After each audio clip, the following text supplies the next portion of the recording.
नमस्कार मित्रांनो, झी मराठी वाहिनीवरील पारू ही मालिका सध्या अतिशय उत्कंठवर्धक वळणावर आलेली आहे. दरम्यान आता या मालिकेमध्ये आपल्याला एक मोठा बदल पाहायला मिळणार आहे. म्हणजेच या मालिकेमध्ये आपल्याला एक मोठा बदल पाहायला मिळणार आहे. म्हणजेच या मालिकेत आता एक नवा पर्व पाहायला मिळणार आहे. कंपनीच्या लोगोवर असणारे डोळे हे पारूचेच आहेत. हे आता आदित्य समोर आलेलं आहे. डोळ्यांचं सत्य समोर येताच आदित्य घाईघाईने पारूकडे पोहोचतो.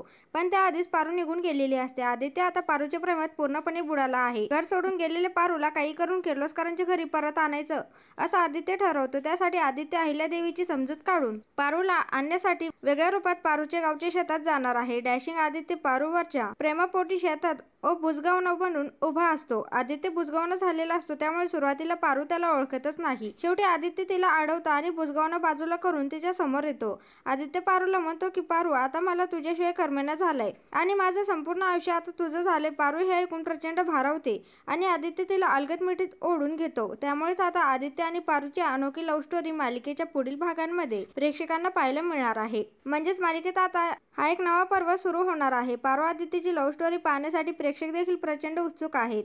त्यामुळे प्रेक्षकांनी या मालिकेच्या प्रोमोला प्रचंड पसंती दर्शवली आहे. तर तुमच्या मालिकेसंदर्भात काय प्रतिक्रिया आहे ते खाली कमेंट करून नक्की सांगा.